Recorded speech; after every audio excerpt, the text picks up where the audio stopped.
everybody, and welcome to the latest edition of the Skewed and Reviewed Skewedcast. I'm Gareth, creator of Skewed and Reviewed, and I'm joined as always with Justin and Michael. You can catch us online at sknr.net. You can also catch me and the staff each week on pinalcentral.com, keyword skewed, for the articles we submit for the 8 newspapers in the Pinal Central network of papers. You can also catch us at Skewed and Reviewed, the magazine, our quarterly publication. We just recently put out our most recent issue a couple weeks ago. And of course, there is our show segment I do each week on BJ Shea's Geek Nation on KSWFM. Usually put the topic up each Friday. We recently had a recap of Star Wars Celebration up. And this week, we got a lot of stuff for you to do that we're going to buzz through quickly because as those of you who will be watching this tonight probably know it's Easter. So for those of you who are celebrating, have a very happy and safe Easter. And of course, we've had our family obligations running out and doing that. And then Justin's come in from some and he's got to run out and go through some. So we have a lot of topics. We're going to buzz right through them.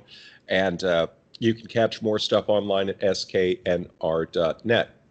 First thing I wanted to mention was a Warner Brothers home video release, Justice League versus the Fatal Five. This is available for those of you that have not had a chance to learn much about it. We did an interview with the cast and creative at WonderCon a couple of weeks ago. We do have the videos up online on the site as well as our YouTube channel. Just look up Skewed and Reviewed, you'll find it. And this is, of course, great because you have Kevin Conroy and the classic stars of the Justice League series, as well as some new ones, mixing it up with the Fatal Five. So haven't had a chance to watch it fully yet, but it is available on Warner Brothers Home Video. For those of you that have the DC Online service, it is also available as well.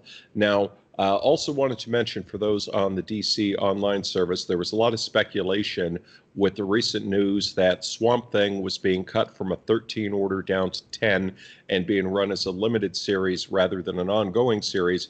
There were folks saying that, oh, the DC Online service is in trouble. It's not going to be around. It's going to be folded into the Warner Brothers service, so on and so forth. DC is saying everything is fine. They're not going anywhere. It was simply a matter of creative differences with Swamp Thing that led them to basically decide we're just going to run it as a limited series. So therefore, they're going in, they're redoing some of the episodes with some reshoots to make it more linear so that indeed episode 10 gets them to a satisfying finale. So keep that in mind. And of course, in the latest episodes, Doom Patrol are there, Stargirl's getting ready to come, and the second season of Titans is coming with Bruce Wayne involved as well. So a lot of things to look forward to. We'll have some superhero news and stuff a little later in the show, but we will get to that.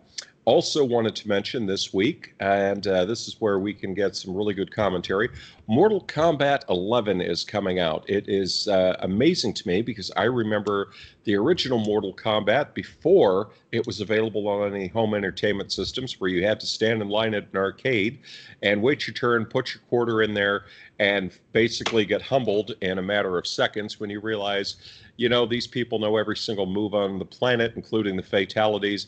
I'm just lucky I can get a couple of kicks and a block in there. And of course, this progressed to Mortal Kombat 2, Mortal Kombat 3, which became home, releases on the Super Nintendo and the various systems that followed. So we will start with Michael. What are your memories of the Mortal Kombat franchise, and what are you looking forward to in the new release? Well, like you, I first saw it in the arcades, or in the mall arcades back in the day. One of the things I remember most about Mortal Kombat when it was released on Genesis and Nintendo, I think Super Nintendo, was that the Super Nintendo had sweat. They had the black thing that because they didn't want to be one of those gory consoles. And one of the real reasons we ended up going with Genesis at the time was because Mortal Kombat actually had the blood and actually kind of mimicked the arcade closer than the Nintendo version did. So honestly, that was one of the, not the only, but one of the main reasons choosing the Genesis over the Nintendo, Super Nintendo, was because of that reason alone. So it's always been full of controversy. I think we can always agree on that. I imagine now what we see, I mean, I played the demo. It obviously had a lot of gore to it, as we would expect. But I think the way things are now, we look at Mortal Kombat, and it was such a divisive thing that brought up a lot of parent groups together, a lot of people that were really complaining about video game violence and what video games were turning into and what kind of violence was being shown. And you look at the original Mortal Kombat now and compare it to games of today and even games of maybe 10 years ago.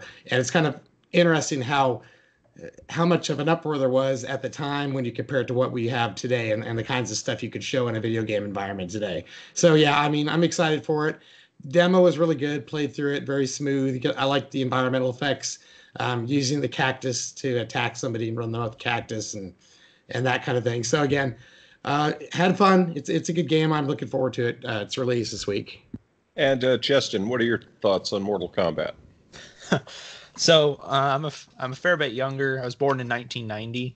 Fair bit younger. Jeez. But I graduated high school in 91. So, so I probably was playing Mortal Kombat when I was way too young to be playing Mortal Kombat. But I think I turned out okay. I'm not a very violent person, if at all. I'm not a violent person at all. But I remember playing Mortal Kombat 2 and 3 on the SNES. Probably should not have been playing it, but I loved it. I distinctly remember when you unlocked the Centaur character Motaro in Mortal Kombat 3. He was incredibly overpowered. You could just spam his back kick move, and it was unbeatable. It was its range was just ridiculous, and the attack animation was so quick that it was pretty much just impossible to defend against. I actually followed the series quite a bit. I wasn't really like a huge fan, but I actually played pretty much all of the major releases. Mortal Kombat 4 on the N64. I played there was a few releases on the GameCube that were not as well known. I can't remember all their names, like Deception. I'm looking at the list right now. Armageddon. I played those. But I played them just because I had played the older games, and I was kind of quasi following the story a little bit, but its story was so kind of just off the wall crazy that I would never really consider myself a mega fan, but I was a fan enough to play all these games. The last one I played though was the one that came out in 2011, Mortal Kombat 9. It was good. It was very nostalgic because it kind of harkened back to the older games and kind of rebooted the franchise back, using a lot of the designs and stuff from like the first several games. I was a big fan of that. It introduced like their X-ray kind of moves and stuff that were super hyper violent. I didn't play the last one that came out. I own it, but I just haven't found the time to really dive into it, Mortal Kombat 10, but I've heard good things about it. And I've been kind of quasi following Mortal Kombat 11 that's coming out this week. I definitely probably should find the time to carve out and play through Mortal Kombat 10 first, but everything I've seen about it looks good. There's a few characters I'm kind of following, like which characters have been announced for it and everything, and there's a few characters that were some of my favorites and are not in the list, so that's a little dismaying, but it's good stuff. It's very remarkable. The series has been going on so long, and with the same company too. Ed Boon has been working on pretty much just Mortal Kombat since the early 90s, so that's pretty cool. Yeah, the good thing to remember is there's going to be more characters added through DLC, so that's always something to keep in mind. And remember, they also had in one of them they had the alien and stuff like that, and so on and so forth. So they made it really interesting. And what I always find funny is just looking back on the history of the game. This is going to sound pathetic, but I was never able to pull off a fatality in the arcade. And I remember playing through all the home video releases, and I remember, when 9 came out, I was whipping through it, and I said, oh yeah, I got this. And we get to the part in the story where you actually have to take on 2 fighters at a time, and I was whipping through that, and I said, okay, you know what? I completed the campaign. I'm ready to go online. I was down in 6 moves. I barely touched the guy, and it was like, this is sad. And I kept trying it. It's like, just when you think you've got this game figured out, there's always somebody who's got it down cold. And it was funny because I remember when 10 was coming out, E3 was, we were at the panel at the presentation at E3, and I couldn't believe how hyper violent it was, even compared to the, like sawing the heads and the brain popping out. And I'm like, oh my God, this is great. And then, of course, I thought, oh, there's going to be controversy. And like Michael said, it's funny how at the time, this is the be-all and end-all of civilization. Did you guys know that it was originally supposed to be a Jean-Claude Van Damme game? I heard this recently, that back in the day when Van Damme was, box office champ, it was going to be that one of the working titles for it was JCVD, and apparently they couldn't get everything sorted out, so it didn't go that way. But that's, of course, why Johnny Cage is probably very similar in, tone to him. And it was basically, they had this fighting game, they had all this motion capture down, and it was somebody who came up with the idea of Mortal Kombat with the K. So that was interesting. But what is so funny about this is, Michael, you probably remember this. Do you remember when we went to the place and the Consumer Electronics Show, and they had the mini arcades and then they had the full arcades? Yep. And I decided to take my wife on in Mortal Kombat 2, and she beat me down senseless. And it was so funny because I'm sitting here trying to deliver the uppercuts and the back kicks, and I'm trying to do the fireball and all of this stuff. And all she did was just stand there and throw the punches, nonstop, and waited for me to walk into them. And it was like, yep. And I asked her about that the other day. I said, I thought I was a big deal. I always joke about my pathetic 6 moves, and that's all I've got, but I'm going to keep using them until they don't work. And she said, yeah, and all I did was keep throwing punches and let you walk into them. So new strategy out for Mortal Kombat 11, definitely so. The other video game news for the week is that Days Gone is finally going to ship for the PlayStation 4. We have a longer discussion on the PlayStation at the later in the show, but we're finally getting to see it. Definitely, it's a PlayStation exclusive. Justin, do you have any thoughts on Days Gone? Yeah, it looks good, and especially right now it's been kind of a dry season for the PlayStation. There hasn't been a lot of releases, so I think it's going to be a good opportunity now that a lot of these titles that have come out recently, people have completed them. So I think it's a good opportunity to get back into your PlayStation and get something that is exclusive, and it does look good, especially if you're a fan of the zombie genre. And Michael, your take on that, please. Yeah, I agree. I mean, it definitely looked good when we got to view it at PlayStation Expo, and then also with the at E3 and that sort of thing when they showed it off at those various events. I'm excited for it. I like the idea that you have a motorcycle that you have to take care of. Essentially, it's your horse, right? And if you lose it, you don't get another one, so you got to do what you can to take care of it. I like how the zombies are more of a effect. I think they're not really the focus, or don't appear to be the focus of the game. They're more of a utility that you can use to kind of to your advantage when you're trying to rescue people and that sort of thing. So I really like the idea that it can be classified as a zombie game, but the reality is I think you're just using the freakers, as they call them in that game. You're really just kind of using them as either as an advantage on how you complete a mission, or just they're used as kind of an obstacle to overcome to get through a mission. So I like the take on it. I think it's going to be really interesting, and I'm looking forward to it. Well, here's one for you that you may enjoy. You've heard about the sizable download and install size for the game. And we've got some news that has been reported. Now, apparently they're saying, while it officially doesn't release until Friday, they're saying copies got into the wild, either through advanced review copies or so on and so forth. Supposedly, there was the 1.02 update to anything brand new game always has that. So they're saying there is now a 1.03 patch that is coming in between 17.2 and 21.4 gigabytes. That's just the patch, folks. So, for those of you with 1 terabyte hard drives, you may have to go in there and make a few very difficult decisions, or get one of those Seagate drives, plug it in, and update, because you've got some very, very, very hard choices ahead of you.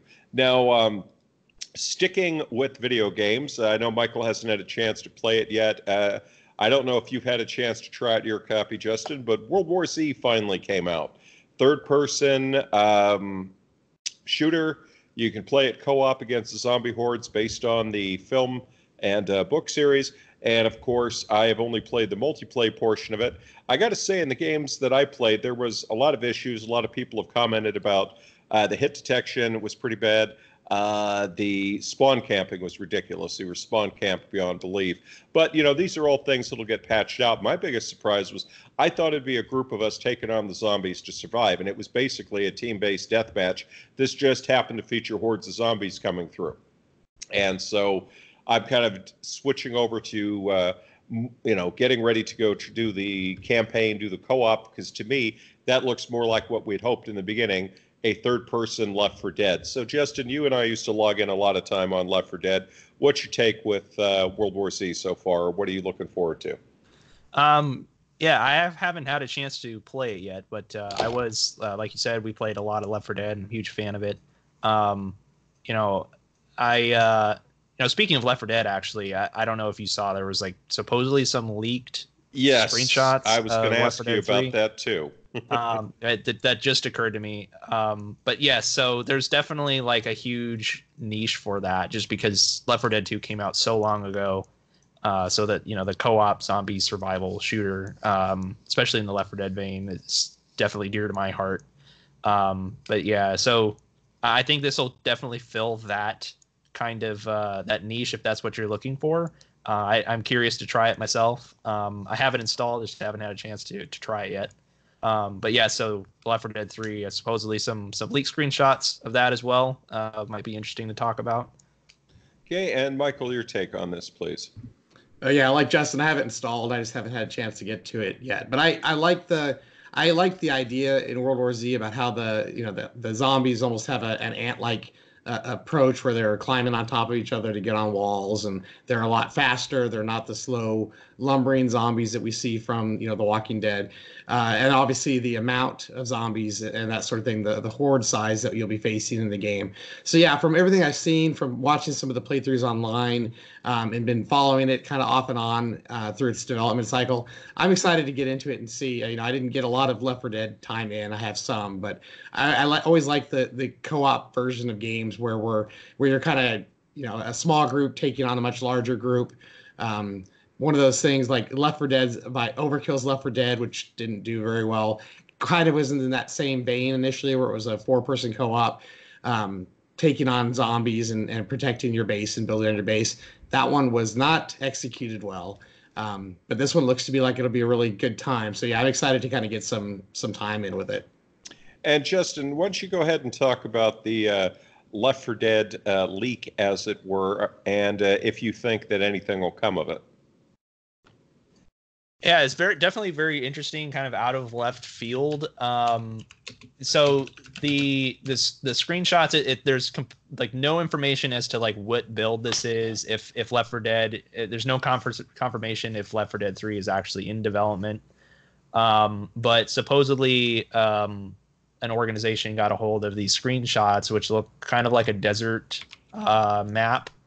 Yeah, Middle Eastern, definitely. Yeah, basically like a Middle Eastern city, a very old, very kind of ancient kind of look to it. You know, and you could tell that it's the Source engine is probably Source 2. But you know, to be completely on it, I'm guessing these are kind of older or unpolished because they look a little outdated. You know, it could be just that this is from a very early build or a very old build. So it is kind of interesting. It does look like there's better lighting than you know what was in Left 4 Dead 2. But again, it was just setting. Like there's no screenshots of characters or zombies or anything, and no information. The article I was reading sort of alleged that there was going to be some sort of announcement imminent, but evidently that didn't happen. You know, it's very tough to kind of gauge where Valve is at and what they're doing. They've recently said that they are kind of focusing on games again after spending several years focusing on hardware and hardware development. So maybe Left 4 Dead 3 is in development. It's hard to say. They don't really operate like a normal developer anymore. Mm-hmm. They don't really use a lot of these conventions to make announcements. You anymore. And in fact, they haven't really released a sort of big mainline title since Dota 2. They released Artifact, which was kind of like a smaller card game, but they haven't had like a big Left 4 Dead or Portal or Half-Life release in such a long time that it's really, really difficult to gauge what exactly Valve is doing as a company in terms of game development. So it's interesting. Hopefully this is kind of like just an older thing, and they've been working on it for some time, and maybe we'll get to see something Left 4 Dead related sometime later this year. But definitely interesting. And Michael, here's something to wrap that part up. There are people on Reddit that are basically saying the pending game that we're hoping that we get to see at E3, Back 4 Blood, from the creators of Left 4 Dead. There's people out saying, well, that is basically Left 4 Dead 3, and that's as close as we're going to get to it.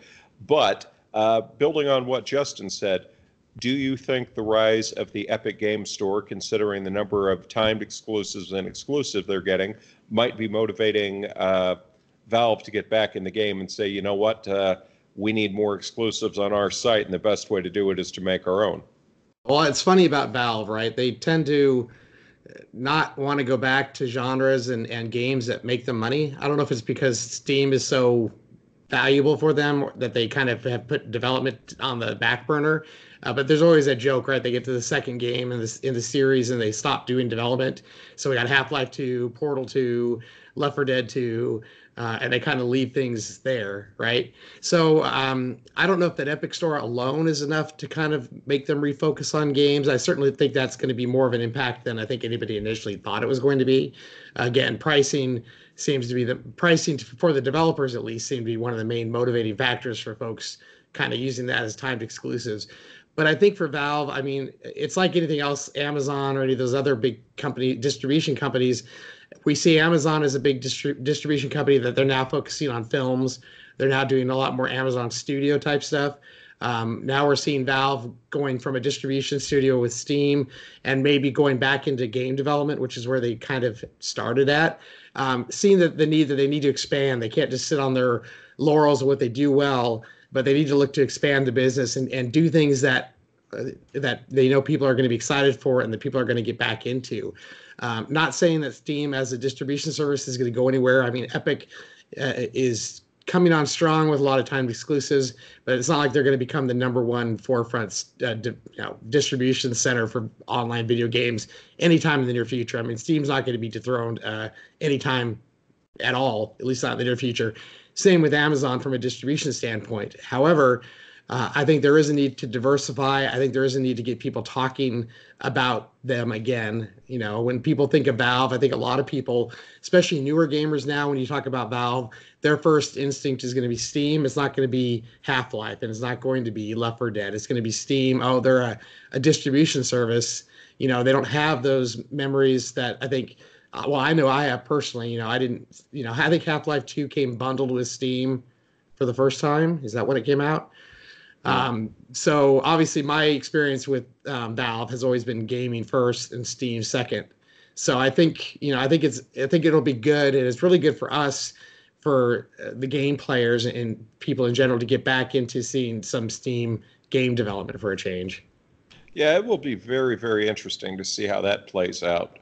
Another thing we wanted to look at was Marvel Phase 4. Now, we all have Avengers Endgame coming up this week, and we know that's going to be an extremely big deal at the box office. But recently, news came out that from Kevin Feige that was done in an interview with Asian news outlets that Marvel's Far From Home, Spider-Man Far From Home, will be the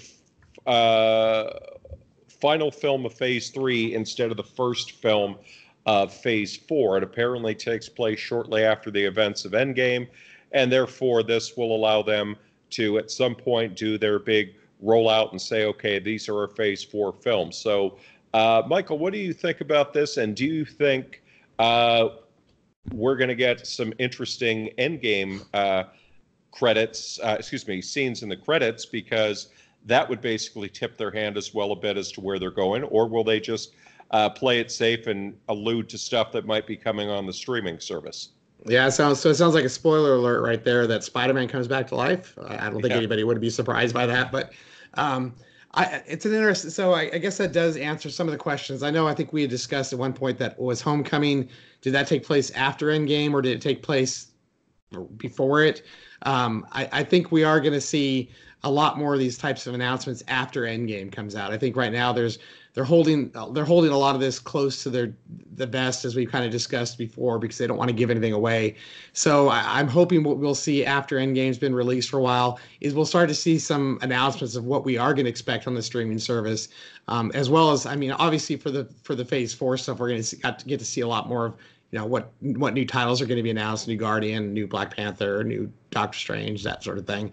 But I would like to know what the plan is for some of the smaller roles on the streaming service. What can we expect to come that way? Is there any chance we're going to see Daredevil come back, but on the Disney streaming service this time? What are some of the other characters that maybe played a smaller part, and what are we going to kind of see from them, going forward and as we move out of this phase into the next? Yep. And Justin, your take on that, please. Yeah, I agree. And I think Spider-Man Homecoming was always going to be a bit of a difficult thing in terms of placing, just because the movie started development, right around the same time Endgame did. And, so they got to film it and everything. And the marketing had to start before Endgame was released, because there was pretty much no way that they were going to start the marketing now, because the movie comes out like next month. Right. So, or 2 months, I think, June, I think. But anyway, so I think that it was always going to be a little tough to kind of to fit this in. But I think it could really work either way, as a Phase 4 film or a Phase 3 film, just because you could kind of look at it as a, post end games, we kind of get a little bit of a breather, like a post kind of epilogue kind of episode, I guess is the way you would look at it. Endgame is obviously going to be the big climactic final, story arc of this overarching plot line that they've been sort of building up for the last 10 years with Thanos. And really it's going to be kind of the bookend of what you can maybe call like one giant phase, and the next phase that's going to start is probably going to be focused on something else. I'm guessing the universe is going to look quite a bit different at the end of Endgame. I think it's safe to say, my prediction is that there's going to be kind of a passing of the torch sort of thing, where a lot of the characters from the first Avengers team, like Captain America, Thor, Iron Man, they're likely going to, if not like retire completely, they'll probably be put into roles that are more secondary. So like my example would be like Thor will probably have a similar role that Odin did in much of the phase, like the early phase movies, where he's probably not going to get his own movie anymore. I mean, it's possible, but he could probably show up. He could probably be leading Asgard, and he might show up in this movie or that movie, but he's likely going to be a little bit more of a secondary character. And whatever their next giant threat is probably going to be dealt with mostly by the next stage of characters. So people like Black Panther, Spider-Man, Captain Marvel. I think those characters are going to become much more front and center. So that being said, Spider-Man Homecoming, it's, I think, likely going to be a little bit like Ant-Man and the Wasp, where it's probably not going to have a lot of like giant universe implications in it, but because it's going to be a little bit smaller scale. So really, I think it could work either way, as kind of a bookend to kind of lead us off of this Thanos plot line, or kind of kick off the next kind of deal going forward. Yeah, it's going to be very, very interesting to see what they end up doing. That is for sure, because, that's my big question. Is I'm curious what the after credit scenes are going to look like. And then, of course, how soon after. A lot of people think it's going to be possibly at a Marvel panel at San Diego Comic-Con. I think it might be D23, but they also did their own They also did their own special event in the past to announce it, so it'll be very interesting. And before we get to our final topic of the day, Justin, really quick, we have Alien Day coming up on 4/26. What are you hoping to hear about, and what are you excited to hear about? So I'm sort of expecting a lower key Alien Day this year, just because, as we've talked about multiple times in the past, that the Disney Fox merger has probably put a lot of things kind of up in the air. Probably not a lot of decision making happening until Disney sort of does a full top to bottom kind of analysis of what Fox was working on. So I don't imagine that we're going to get like a movie announcement or anything like that. Maybe if some projects were already in the works, we can maybe see an announcement there. But they've already kind of announced a few things that are kind of exciting. So there is a 4K Ultra HD release of Alien, the 40th anniversary edition that comes out on April 23rd. So that's right around Alien Day. So they'll be showing quite a bit off from that, which I'm excited about. It will probably be, I think this will be the 4th copy of Alien that I own. It's first time it's 4K, so I have to own it. And there's a lot of merchandise as well. So I think they're going to be showing off a little bit of some books that are coming out later this year. One of them that I'm pretty interested in is called Alien: The Blueprints. So this kind of goes through and has a lot of technical drawings of different ships and different technology that's in the Alien movies, which I think is, I'm a big fan of these kind of these art books for films and games and stuff. So that's pretty cool. Different other, so Nika has some other action figures and other models that they're showing off, among other merchandise as well. They've also been sort of building up to Alien Day with these short films, these fan short films, which I've been watching. They've all been pretty good, and so I recommend, if you have some time. They're really short. A lot of them are right around like 10 to 12 minutes. You can find them online, just like on YouTube or IGN. They're pretty good. So I've been enjoying those. I'm not really expecting like anything big announced, but so far, they're showing quite a bit of stuff if you're interested in the Alien franchise. And Michael, what are you hoping for? I'd hope for an announcement of something coming out, but I don't think that's going to happen. Like I said, we kind of got a little bit that they're committed to the universe. When we were at CinemaCon, got a lot of speculation going on that we were going to see an announcement for a new movie coming out. I don't think they're ready to go there yet. That was the feeling I got at CinemaCon, anyways. But I am interested to see if there is some direction. Are we going to see a new game announcement? Are we going to see potentially a new made-for-television cartoon release coming out, or animated series or something coming out to maybe to the Disney streaming network, something like that. I would like to hear something about maybe some newish content, and even though it may not be a full-length feature presentation, some hints of what's coming in the Alien universe, where we stand today with the Disney merger, and where we're going in the future with that particular IP and that particular series. I'd be really interested to kind of see what the state of the Alien universe is now, and what maybe some plans are for the future. So that's what I'm kind of hoping for. I would love to see the announcement for the new Alien shooter game from Cold Iron Studio. I think, we're hoping that it's going to be available at E3. Outside of the announcement that we had a year ago, June, and then with the release of Alien Blackout, where they said, oh, yes, it's still coming, it would be nice to get something on that. I think that'd be great, but, we shall see. Now, finally, closing out, and Michael, why don't you lead this? We had some news come out about the PlayStation's new console, which probably will be called the PlayStation 5. What can you tell us about that?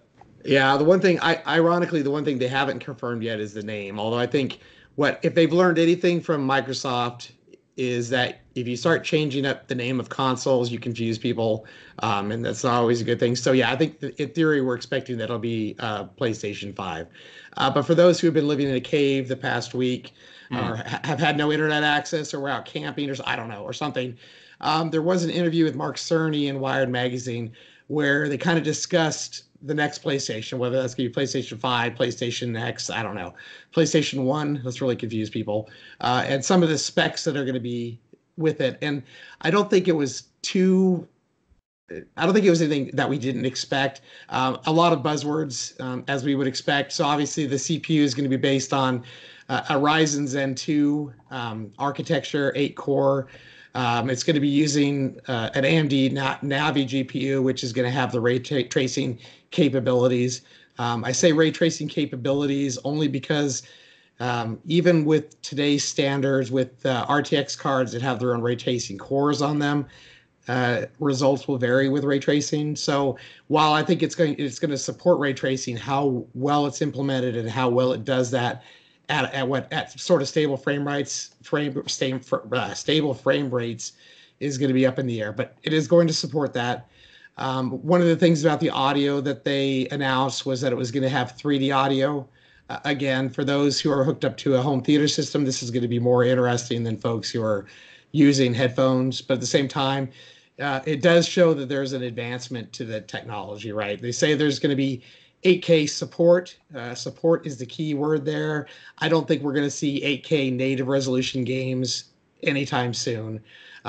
Probably not even with this generation. For one, the 4K market share is still very small. 8K is going to be extremely small, probably for the next 3 to 5 years at least. Even a high-end PC right now has ability to play 4K games relatively well, 60 frames plus, but even not with an 8K type of television or 8K type of monitor. The other thing I think we're going to see is we might see some upscaling to 8K.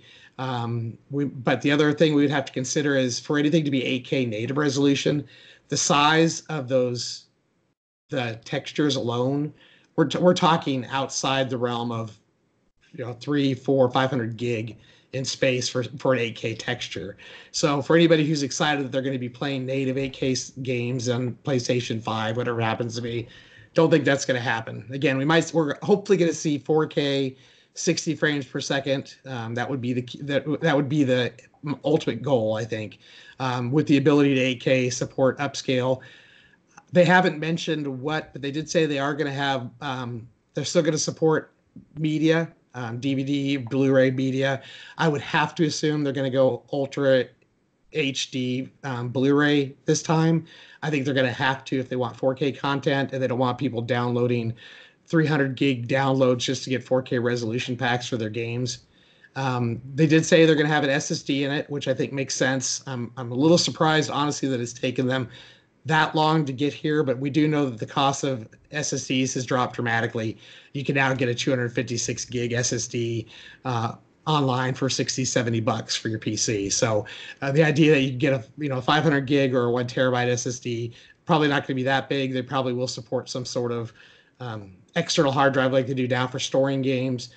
Obviously, they kind of showed off some of the technology with Spider-Man and the load times being drastically reduced. They went from, I think, 15 seconds to like 0.8 seconds. Again, not a big surprise when we're talking going from a 2.5-inch 7,200 RPM hard drive to an SSD drive. We would expect the load times to be significantly better.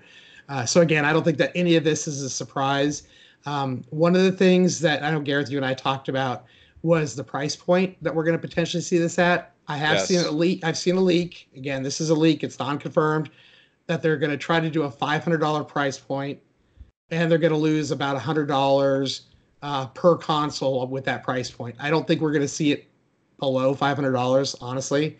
I think what they found is that because of where they're at in the marketplace, before when PS3 came out, we were talking a huge difference, right? We're talking from the PlayStation 2 price point to this. They're seeing what the Xbox One X, which has actually been selling surprisingly well for Microsoft. The price point it came out with, I think, was $499 also. So I think Sony's at a point where they feel they can do that and actually get the money for that. That's not to say that that's going to be the official price point. I don't know. But I have seen some leaks that were supposedly official. That's the goal, what they're going for. So we'll see. Again, it packs a lot of stuff in there. It's going to be really interesting to see how it does. I think again, they're using buzzwords. Sony's big thing about CES. Everybody at CES, the buzzword was 8K, right? 8K televisions, 8K televisions, 8K televisions. 8K cameras, yeah. Yeah, so they say they support 8K. That's like saying well, PlayStation 3 will support 8K. Pretty much, it'll still be playable on an 8K television. Doesn't mean it's going to be 8K resolutions, but it does say that it will support it. So yeah, a lot of big news, a lot of hardware specs. Again, it's going to be, we haven't seen AMD Navi architecture yet. I don't know how AMD handles ray tracing. We have not seen that yet. I don't know how that's going to work from a are we going to say 30 frames per second with ray tracing enabled? That might be okay for some people because a lot of people played Xbox 360 games or PlayStation 3 games at 30 frames per second. Or is it going to be we need to have it 60 frames per second and we need to be able to do that with ray tracing on? I just don't think the Navi is going to be able to push that, but I guess we'll see how it goes. And Justin, your take on this, please. Yeah, I think one of my takeaways was how kind of weird it was that he was sort of very honest about talking about this, even though the console hasn't really even been officially announced. But, I think some expectations are in order here that, people have to keep in mind that this needs to be a consumer level product. I don't think that we can expect the PlayStation 5. We can expect it to be very powerful. And we can also look at like Sony's history on how they designed the PlayStation 3 and the PlayStation 4. They're very much an iterative company. They don't do anything that's really outside the box. It's actually fairly easy to kind of predict how they design their consoles. They do push them to a pretty close limit on what's commercially available at the time, and they make some very, very good hardware doing that. So I think that's what we can really expect from the PlayStation 5, especially from what he talked about in the interview. I don't think, like Michael said, I completely agree. I don't think we can expect native 8K support just because that's so hard to do right now with technology that's available, and do it, affordably. So if they are going to try to come in at a similar price point at the PlayStation 4, roughly right around $500, which, again, that completely makes sense given the history of the PlayStation 3 and the PlayStation 4. I think that I don't think that's a reasonable expectation. I'm definitely very curious. I think the other big takeaway too was that this won't be coming out this year, which was another thing that we speculated about and talked about in prior podcasts, whether 2019 was a release year for it, and it looks like he did pretty much say that it will not be coming out this year, which I think makes sense, given the timing of their prior releases. 2020 makes sense. I think the bigger question for Sony is, if 2019 is going to be effectively the last year of just the PlayStation 4 by itself, what releases can we expect for the latter half of the year?